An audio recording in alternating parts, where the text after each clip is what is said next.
भागलपुर कांग्रेस नेता प्रवीण सिंह कुशवाहा ने कहा है कि भाजपा प्रदेश अध्यक्ष दंगाई मानसिकता के हैं, इसलिए तो उन्हें राहुल गांधी जी की दाढ़ी को देखकर उसामा बिन लादेन याद आ रहे हैं। उन्होंने भाजपा प्रदेश अध्यक्ष पर कटाक्ष करते हुए कहा कि दाढ़ी तो भारतीय सभ्यता और संस्कृति का द्योतक है।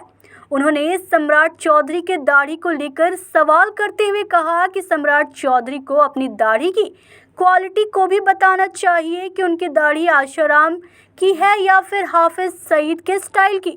उन्होंने कहा कि दाढ़ी तो साधु संत भी रखते हैं। उन्होंने कहा कि भारत में तो सिख समुदाय में दाढ़ी रखने की परंपरा तो पुरानी है और धार्मिक है।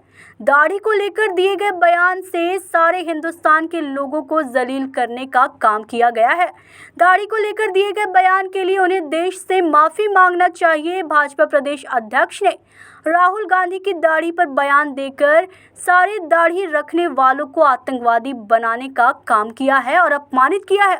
साथ ही उन्होंने कड़े शब्दों में कहा था, सम्राट चौधरी बड़े ही ज्ञानी पुरुष है, तो ज़रा ये बता दें कि अपने विधानसभा क्षेत्र में प्रत्येक प्रखंड में कितनी यूनिवर्सिटी और कॉलेज खुलवाए हैं, जो वह अब पूरे बिहार में पंचायत लेवल पर यूनिवर्सिटी और कॉलेज खुलवाने चले हैं।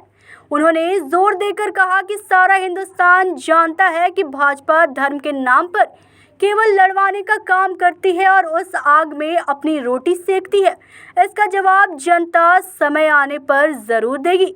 मीडिया से बात करते हुए बिहार प्रदेश कांग्रेस कमेटी के अध्यक्ष प्रवीण सिंह कुशवाहा ने राहुल गांधी के बारे में कहा कि वह हिंदुस्तान के लोगों से बेइंतहा मोहब्बत करते हैं, जिसके चलते उन्होंने 4000 किलोमीटर भारत जोड़ो पदयात्रा की। वहीं भारतीय जनता पार्टी लोगों में उन्माद और जातिवाद फैलाने का काम करते हैं। भागलपुर से धीरज शर्मा की रिपोर्ट। संस्कृति का प्रतीक है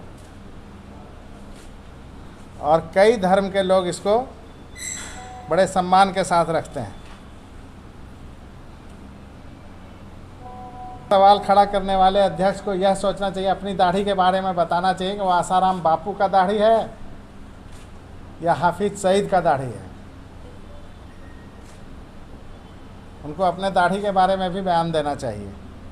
दाढ़ी रखते हैं और पंजाब में पंजाबियों के बीच तो ये खास माना जाता है कि परंपरा है कि दाढ़ी रखने का, और धार्मिक भी माना जाता है। ऐसे में हर वक्त धर्म की दुहाई देकर देश को विभक्त करने की राजनीति करने वाली, खंडित करने वाली राजनीति करने वाली भारतीय जनता पार्टी को सोचना चाहिए कि वो क्या कर रही है। वो गलत मतलब झूठी धर्म का झूठा आड़ लेकर देश को बड़गलाती है और दूसरी तरफ दूसरे के धर्म को अपमानित करती है। जिस तरह से पंजाब की बात हमने की, साधु संतों की बात की, तो दाढ़ी देश के लिए एक धार्मिक परंपरा का प्रतीक माना गया है। तो इस पार्टी के इस नेता को, प्रदेश अध्यक्ष को चाहिए कि वो माफ़ी मांगे पूरे देश से। उन्होंने पूरे देश को अपमानित करने का काम किया है, तो उनको माफ़ी मांगना चाहिए पूरे देश की जनता से। उनको यह संस्कार आया कहाँ से, इस बात को समझने की ज़रूरत है। हमने कहा दंगाई मानसिकता, तो उसका प्रमाण है कि बिहार में अध्यक्ष बनते ही कई जगह दंगा हुआ था।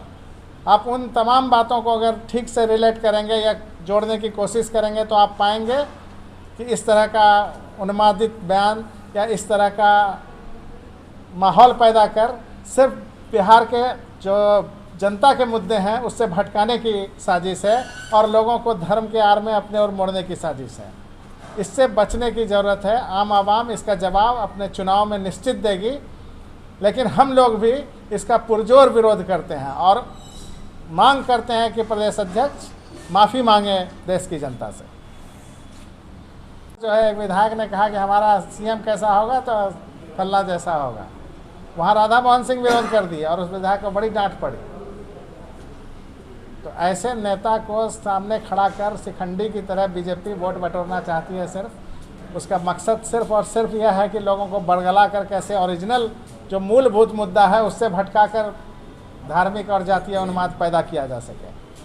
इससे बचाने के लिए आप लोगों से आग्रह है कि इसको ज़रूर छापिए, दिखाइए और बताइए लोगों को कि ऐसे तत्वों के लिए अब देश में जगह नहीं है। राहुल जी चल पड़ी है। लेकिन जिसने शिखंडी विजय इन लोग की हो चुकी है, अब विजय की बारी हम लोग की जिसने शिखंडी का सहारा लिया था देगी उनको। ठीक है, अगर वो अपने को इतना समझदार समझते हैं, ज्ञानी समझते हैं, जिस तरह का वो बयान हर जगह सस्ती लोकप्रियता के लिए दे रहे हैं, आप कहते हैं वो कि हर पंचायत में मेडिकल कॉलेज और इंजीनियरिंग कॉलेज खुलवा देंगे। वो अपने क्षेत्र के बारे में बताएं कि कितने मेडिकल कॉलेज और इंजीनियरिंग कॉलेज खुलवाए अभी तक। कांग्रेस पार्टी क्या कदम उठाएगी? कांग्रेस पार्टी ने आम आवाम की सेवा समझा है राजनीति को, और राजनीति का मतलब आम आवाम की सेवा आज भी कांग्रेस के लिए है।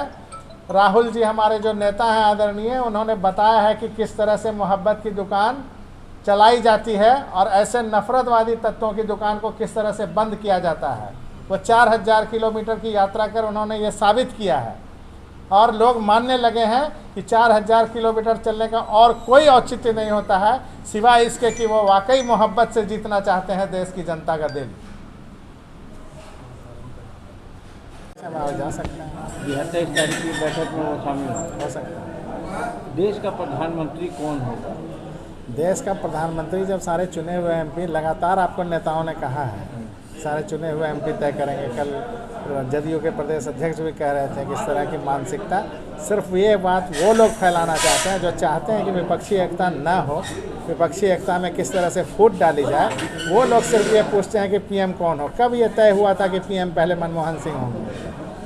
कभी तय हुआ था? ऐसा तय हम लोग की पार्टी नहीं करती है। जो चुनकर एमपी आते हैं ये उनका अधिकार है और उनके अधिकार का उपयोग उस समय किया जाता है। लगातार लेकिन कांग्रेस की तरफ से भी कहा जा रहा था कि राहुल गांधी प्रधानमंत्री के। हमारे पार्टी के एक एक कार्यकर्ता, छोटे से छोटे और बड़े से बड़े नेता चाहते हैं राहुल गांधी ही प्रधानमंत्री हों देश के। इसमें कोई शक नहीं है, इसमें कोई शक शुबा रखना भी नहीं चाहिए। हम लोग काम भी करते हैं, हर एक काम तो सिर्फ इसलिए करते हैं कि राहुल गांधी जी प्रधानमंत्री बने।